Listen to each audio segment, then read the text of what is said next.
Hello बच्चों, कैसे हो आप सभी। आशा करती हूँ आप सभी बहुत अच्छे होंगे। तो बच्चों, आज हम इस कक्षा में एक कविता पढ़ेंगे। एक सवाल, मतलब इस कविता में कवि ढेर सारे सवाल पूछ रहा है। उसके कुछ सवाल हैं, चलिए देखते हैं कि उसके क्या और किस तरीके के सवाल हैं जो वो इस कविता के जरिए हमसे पूछ रहे हैं। चलिए शुरू करते हैं। अध्याय 1, एक सवाल, कविता। अध्ययन से पूर्व, मतलब कविता पढ़ने से पहले यहाँ एक एक्टिविटी, एक गतिविधि दे रखी है। तो चलिए इस गतिविधि को देखते हैं। तो बच्चों, जैसा कि आप देख सकते हैं, इस चित्र में एक बच्चा कुछ चित्रों के बारे में सोच रहा है। जैसे कि यहाँ पर एक घर है जहाँ पर कुत्ता खेल रहा है। यहाँ पर एक पहाड़ है, नीचे से नदी बह रही है और ऊपर सूरज उग रहा है। तीसरे चित्र में वर्षा हो रही है, बादल पानी बरसा रहे हैं, यानी कि वर्षा कर रहे हैं। इस कविता का मूल तत्व है कि बच्चों को सोचने के लिए प्रेरित करना, समस्या का समाधान जैसे कौशल के लिए मनोबल बढ़ाते हुए जागरूक करना। तो बच्चों, बेसिकली जो ये कविता है, इस कविता का जो मूल तत्व है वो है आप लोगों को प्रेरित करना। आप कैसे अपनी समस्याओं का समाधान आसानी से निकाल सकते हैं उसके बारे में बताना और आपका मनोबल बढ़ाना और उनको जागरूक करना। ये इस कविता का मूल तत्व है। तो चलिए कविता पढ़ना शुरू करते हैं। आओ पूछे एक सवाल, मेरे सर में कितने बाल, कितने आसमान में तारे, बतलाओ या कह दो हारे। नदियां क्यों बहती दिन रात, चिड़िया क्या करती है बात। क्यों कुत्ते बिल्ली पर धाए, बिल्ली क्यों चूहे को खाए। फूल कहाँ से पाते रंग, क्यों ना रहते जीव सब संग। तो यहाँ कवि के सवाल है कि आसमान में कितने तारे होते हैं, नदियां दिन रात क्यों बहती रहती हैं, चिड़िया क्या बातें करती है, क्यों कुत्ता जो है वो बिल्ली पर रौब जमाता है उस पर हमेशा, क्योंकि कुत्ता जो है वो बिल्ली से ज्यादा स्ट्रॉन्ग होता है। तो कुत्ता जो है वो बिल्ली पर क्यों धाता है, बिल्ली चूहे को क्यों खाती है, फूलों के जो इतने रंग होते हैं वो कहाँ से आते हैं। तो बच्चों, बादल क्यों बरसाते पानी, बच्चों क्यों करते शैतानी। अजी ऐसा ना करो सवाल, ईश्वर का ये माया जाल। तो इसमें कवि कहते हैं कि बादल ही क्यों पानी बरसाते हैं, बच्चे इतनी शैतानी क्यों करते हैं। अजी ऐसा सवाल ना करो, तुम्हें पता है ये ईश्वर का माया जाल है। इसीलिए बच्चों, ये थी कविता एक सवाल, मतलब कवि के जरिए पूछे गए सवाल। अब हम पढ़ेंगे कुछ शब्दों के अर्थ, मतलब शब्द अर्थ। ईश्वर मतलब भगवान, जीव मतलब पशु पक्षी या फिर इंसान, धाए मतलब हमला, शैतानी मतलब उधम मचाना। उच्चारण करें। तो बच्चों, यहाँ कुछ शब्द दिए गए हैं जिनका आपको सही तरीके से उच्चारण करना है। तो चलिए मेरे साथ इन शब्दों का उच्चारण कीजिए। पहला शब्द है नदियां, चिड़िया, शैतानी, शैतानी, ईश्वर, ईश्वर, बतलाओ, बतलाओ, बतलाओ।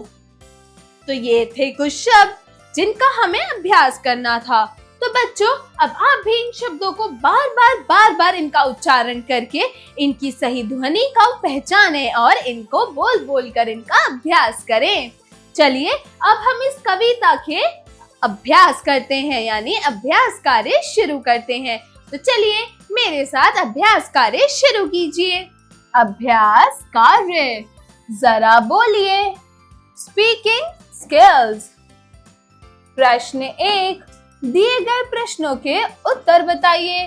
बच्चों, यहाँ कुछ प्रश्न दिए गए हैं जिन प्रश्नों को पढ़ के आपको इनका उत्तर बताना है। तो बताइए कि आसमान में तारे कब दिखाई देते हैं, दिन में नहीं, आसमान में तारे रात में दिखाई देते हैं। अगला है, क्या फूलों के बहुत से रंग होते हैं? हाँ, फूलों के ढेर सारे रंग होते हैं। वो हमारे इस प्यारे से शहर में, हमारे इस प्यारी सी दुनिया में रंग बिरंगी चीजों से, रंग बिरंगे फूलों से इसको सुंदर बनाते हैं और इनको खुशबू से महका देते हैं। अगला प्रश्न देखते हैं बच्चों। अगला प्रश्न है, चूहे को कौन खाता है? बताओ। तो बच्चों, चूहे को बिल्ली मौसी खाती है। चूहा जो है वो छोटा होता है ना, तो वो बिल्ली से डर कर रहता है। बिल्ली बहुत स्ट्रांग होती है, बहुत ताकतवर होती है, तो वो चूहे को खा लेती है। ऐसे ही कुत्ता भी बहुत ताकतवर होता है, तो बिल्ली कुत्ते से डरती है, जैसे चूहा बिल्ली से डरता है। चलिए अब अगला प्रश्न देखते हैं। पानी कौन बरसाता है? मतलब वर्षा कौन करता है? वेरी गुड, बादल। बादल पानी बरसाता है। जरा लिखिए। Writing skills. प्रश्न 2, दिए गए प्रश्नों के उत्तर लिखिए। तो बच्चों, यहाँ कुछ प्रश्न दिए गए हैं जिनका आपको सही सही उत्तर लिखना है। तो चलिए शुरू करते हैं। आसमान में तारों के साथ कौन दिखाई देता है? बताओ। वेरी गुड, आसमान में तारों के साथ चंदा मामा यानी चांद दिखाई देता है। नदियों के बहने का समय क्या है? नदियां कब बहती हैं? सुबह, दिन में, शाम को या रात को? तो बच्चों, नदी के बहने का कोई एक समय नहीं होता। नदी हर समय बहती रहती है। नदी दिन रात बहती ही रहती है। इसका कोई एक समय तय नहीं होता। अगला प्रश्न है, जीव साथ साथ क्यों नहीं रहते? बताओ। इंसानों के साथ जानवर या एक जानवर के साथ दूसरा जानवर क्यों नहीं रहता? क्यों? क्योंकि हर जीव का एक अपना आधार होता है। कुछ जीव शाकाहारी होते हैं तो कुछ जीव मांसाहारी होते हैं। कुछ जीव तो दोनों ही खाते हैं। हर जीव का एक अपना आधार होता है, उनकी जिंदगी का, उनके जीने का एक अपना आधार होता है। तो इसलिए कोई भी जीव किसी के साथ नहीं रहता। हर जीव अलग अलग रहते हैं। बरसात कौन करता है? वेरी गुड, बरसात बादल करता है। बादल गरजता है, फिर वो पानी बरसाता है, जिससे बरसात होती है। प्रश्न 3, दी गई कविता की पंक्तियों का भावार्थ लिखिए। क्यों कुत्ता बिल्ली पर धाए, बिल्ली क्यों चूहे को खाए? फूल कहाँ से पाते रंग, क्यों ना रहते जीव सब संग? तो यहाँ बच्चों कविता की कुछ पंक्तियां दी गई हैं, जिनका आपको भावार्थ यानी कि अर्थ बताना है, यानी कि उसका मतलब बताना है। इस कविता की इन पंक्तियों का क्या अर्थ है, क्या मतलब है? तो बच्चों, इसका मतलब है कि कुत्ता क्यों बिल्ली पर धाता है, मतलब बिल्ली पर क्यों कुत्ता रौब जमाता है, और बिल्ली चूहे को क्यों खाती है? क्या रीजन है कि बिल्ली चूहे को खाती है? फूल कहाँ से पाते रंग, क्यों ना रहते जीव सब संग? फूल इतने रंग बिरंगे होते हैं, आपको हर तरह के रंगों का फूल मिलेगा। लाल, पीला, गुलाबी, सफेद, पर्पल यानी बैंगनी, सनफ्लावर, हर रंग का आपको एक फूल मिलेगा। तो ये जो फूल होते हैं ये रंग कहाँ से पाते हैं? ये जो जीव होते हैं वो सारे संग यानी सारे साथ में क्यों नहीं रहते हैं? सारे जीव अलग अलग अलग क्यों रहते हैं? तो यह था इन पंक्तियों का मतलब, इन पंक्तियों का भावार्थ। चलिए अब आगे बढ़ते हैं। जरा सोचिए। Critical thinking. प्रश्न 4, तो बच्चों, अगर धरती पर वृक्ष न रहे तो क्या होगा, सोचकर बताइए। मतलब ये जो धरती है, ये जो दुनिया है, अगर ये दुनिया बिना वृक्ष के, बिना पेड़ों की दुनिया बन जाए, यहाँ पर एक छोटा सा पौधा से लेकर एक बड़े पेड़ तक कुछ भी ना मिले, तो ये धरती कैसी होगी? सोचिए और इसका जवाब बताइए। प्रश्न 5, चूहा, बिल्ली और कुत्ता यदि आपस में बात कर पाते तो एक दूसरे से क्या कहते, विचार कीजिए। चूहा, बिल्ली, कुत्ता, अगर ये आपस में बात कर पाते तो ये क्या बोलते, क्या वार्तालाप करते एक दूसरे से? सोचिए और इसका जवाब यहाँ दिए गए रिक्त स्थानों में लिखिए। अब हम थोड़ा सा लैंग्वेज पे ध्यान देंगे, यानी थोड़ा सा ग्रामेटिक यानी जरा भाषा पर गौर कीजिए, एक्टिविटी करेंगे। Language skills. प्रश्न 6, दिए गए शब्दों के विलोम शब्द लिखिए। तो बच्चों यहाँ कुछ शब्द दिए गए हैं, इनका विलोम यानी उल्टे अर्थ वाले शब्द लिखने हैं। तो बच्चों धरती का विलोम शब्द है आसमान। अगला शब्द है दिन। दिन का विलोम शब्द क्या होता है? Very good. दिन का विलोम शब्द है रात। रंग। रंग का विलोम शब्द होता है बेरंग। बेरंग मतलब जिनमें कोई रंग नहीं होता उसे हम बेरंग बोलते हैं। अगला है सवाल। सवाल का विलोम शब्द क्या होगा? वेरी गुड, सवाल का है जवाब। अगला है जीत। जीत का विलोम शब्द क्या होगा? वेरी गुड, जीत का विलोम शब्द है हार। चलिए अब आगे बढ़ते हैं, अगले प्रश्न को देखते हैं। तो अब अगले प्रश्न है एक वचन को बहुवचन में लिखिए। तो बच्चों यहाँ पर कुछ वाक्य, कुछ शब्द दिए गए हैं जो एक वचन में हैं, मतलब सिर्फ एक है, उनको आपको बहुतों में बदलना है, यानी कि बहुवचन में बदलना है। चलिए शुरू करते हैं। पहला है तारा। तारे का बहुवचन क्या होगा? वेरी गुड, तारे। चिड़िया। चिड़िया एक वचन है, चिड़िया का बहुवचन होगा चिड़िया। इसमें हम बिंदी यानी कि अनुस्वार लगा देंगे, चिड़िया। अगला है नदी। नदी का बहुवचन होगा नदियाँ। अगला है चूहा। चूहे का विलोम होगा चूहे। अगला शब्द है बच्चा। बच्चे का बहुवचन क्या होगा? बच्चे। अगला प्रश्न है कविता में आए संज्ञा शब्दों को छांट कर लिखिए। तो बच्चों यहाँ जो ये बॉक्स दे रखा है इसमें कुछ शब्द दे रखे हैं, आपको इनमें से उन शब्दों को छांटना है जो कविता में आए संज्ञा शब्द हैं, मतलब जो शब्द संज्ञा शब्द हैं और उनका प्रयोग कविता में भी किया गया है। इस बॉक्स में से उन शब्दों को छांट कर लिखना है। चलिए शुरू करते हैं। तो पहला कौन सा शब्द है? वेरी गुड, बादल। बादल यानी क्लाउड एक संज्ञा शब्द है। दूसरा है फूल। फूल भी एक संज्ञा शब्द है। अगला है कुत्ता। कुत्ता भी एक संज्ञा शब्द है। उससे अगला है नदियाँ। नदियाँ भी एक संज्ञा शब्द है। नदियाँ। नदियाँ भी एक संज्ञा शब्द है। चलिए अब आगे बढ़ते हैं। प्रश्न 9, तुकांत शब्द लिखिए। तो तुकांत शब्द कौन कौन से होते हैं? बच्चों तुकांत शब्द वही होते हैं जिनकी ध्वनि सेम होती है, यानी एक जैसी होती है। जैसे बाल। बाल का तुकांत शब्द क्या होगा? पाल। हाल और चाल। ये बाल की ध्वनि के समान है, तो ये बाल के तुकांत शब्द हैं।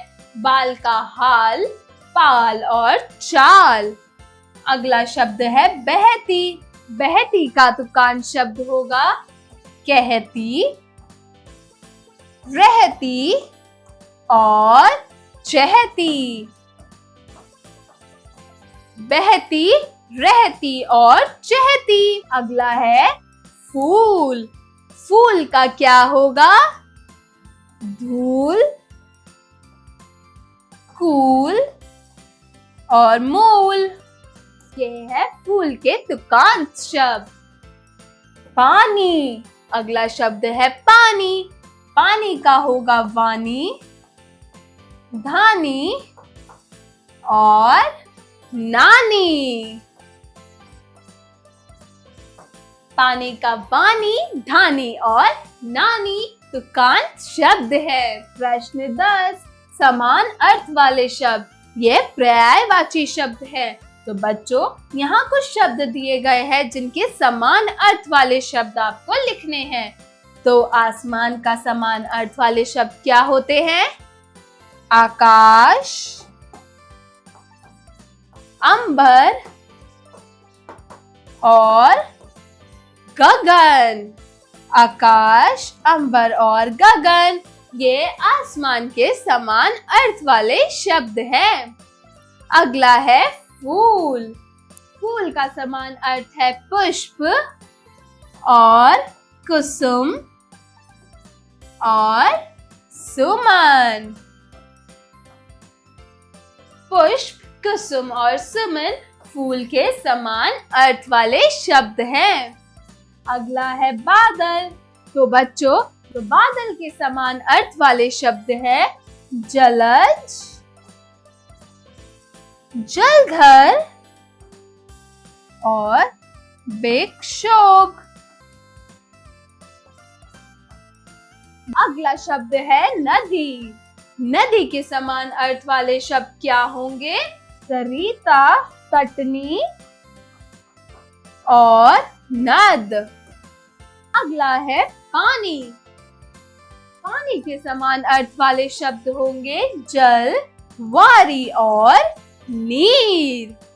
अगला प्रश्न है बच्चों, जरा रचनात्मक कार्य कीजिए, क्रिएटिव स्किल्स। प्रश्न 11, दिए गए चित्रों को देखकर अपनी कक्षा में चर्चा कीजिए और आपके मन में क्या क्या सवाल उठ रहे हैं उन्हें लिखिए। तो बच्चों, यहाँ पर 2 चित्र दे रखे हैं। एक चित्र में लोग पेड़ काट रहे हैं और दूसरे चित्र में यहाँ पर लोग बाकी और परिवारों को बाढ़ से बचा रहे हैं। तो आपको ये चित्र देखकर आपके मन में क्या क्या चीजें आ रही हैं, क्या क्या प्रश्न आपके मन में आ रहे हैं, वो आपको यहाँ पर लिखने हैं और अपने टीचर से पूछने हैं। प्रश्न 12, दिए गए चित्रों को ध्यान से देखते हुए बताइए कि दोनों चित्र में क्या अंतर है, कारण भी लिखने का प्रयास करें। तो बच्चों, यहाँ 2 चित्र दिए गए हैं। उन चित्रों का आपको ध्यान से देखना है। इन चित्रों में क्या हो रहा है, क्या अंतर है इन दोनों का, और इनमें कारण भी बताना है।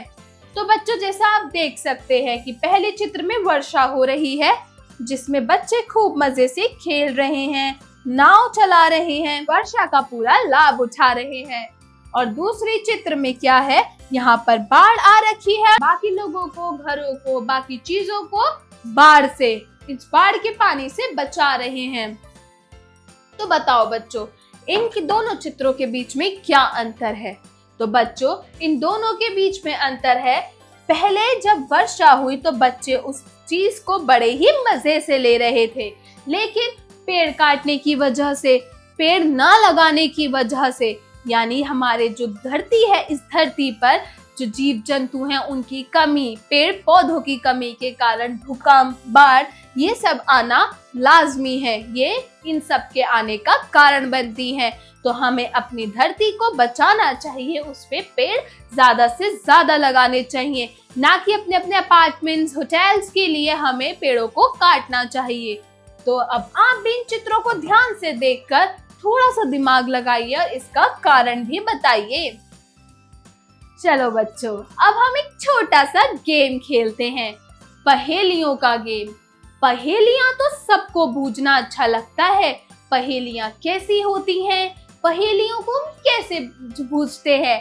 तो चलिए, अब यहाँ कुछ पहेली दे रखी हैं, उन पहेलियों को देखते हैं। जरा दिमाग लगाइए। Brainstorming activity. प्रश्न 13, बूझो तो जाने, पहेली को चित्र के साथ मिलाएं। तो बच्चों, यहाँ 3 पहेली दे रखी हैं और यहाँ 3 चित्र दे रखी हैं। किस किस की? श्याम पट यानी ब्लैक बोर्ड, जहाज और नारियल।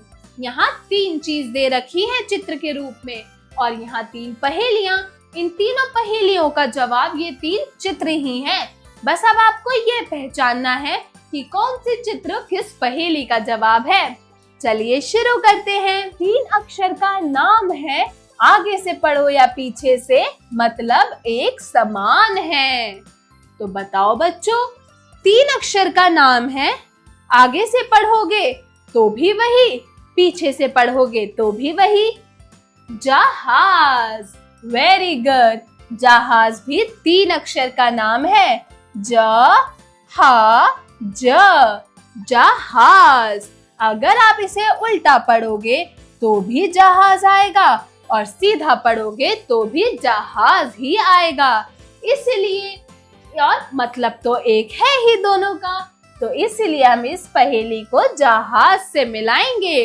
अगला है, कटोरे पे कटोरा, बेटा बाप से भी गोरा। इस पहेली का क्या जवाब हो सकता है? Very good. इसका जवाब है नारियल। क्या है इसका जवाब? नारियल। तो हम इस पहेली को नारियल से मिलाएंगे। क्यों? नारियल की 2 कोटिंग होती है, बाहर से ब्राउन और अंदर से व्हाइट। हम व्हाइट वाला पार्ट निकाल कर खाते हैं ना, तो इसीलिए कटोरे पे कटोरा और बेटा बाप से भी गोरा। तो इस पहेली का जवाब है नारियल। अगला है, सबको मैं देता हूँ ज्ञान, काला रंग है मेरी शान। तो बच्चों, इसका जवाब क्या है? श्याम पाठ, ब्लैक बोर्ड। क्यों? क्योंकि ब्लैक बोर्ड पे आपके टीचर्स, आपके अध्यापक आपको लिखकर ज्ञान देते हैं। इस पे हर तरह का ज्ञान लिखा जाता है, चाहे हिंदी सब्जेक्ट का हो, हिंदी विषय का हो, चाहे इंग्लिश सब्जेक्ट्स का हो, चाहे मैथ्स का हो, किसी भी तरह का हो। आपको यहाँ पे हर तरह के सवालों का जवाब आपके टीचर्स लिख कर देते हैं, आपके अध्यापक लिख कर देते हैं। इसलिए ये सबको ज्ञान देता है और ये काला रंग तो इसकी शान है। क्यों? क्योंकि ये काले रंग का होता है। थी ना मजेदार पहेली? चलिए अब दूसरी गतिविधि के ओर बढ़ते हैं। जरा रंग भरिए। Art integrated activity. प्रश्न 14, दिए गए चित्र में रंग भरिए। तो बच्चों, जैसा कि आप इस चित्र में देख सकते हैं, एक घर का, तितली, फूलों का पेड़, बादल और सूरज, इनका एक चित्र दे रखा है। आपको इस चित्र में प्यारा सा और रंग बिरंगे से रंग भरने हैं, सुंदर से और साफ सफाई के साथ। तो बच्चों, आज की क्लास यहीं, आज की कक्षा यहीं खत्म होती है। आशा करती हूँ आपको ये कविता अच्छी लगी होगी। मिलती हूँ नई क्लास में एक नई कहानी के साथ। तब तक के लिए बाय बाय बच्चों।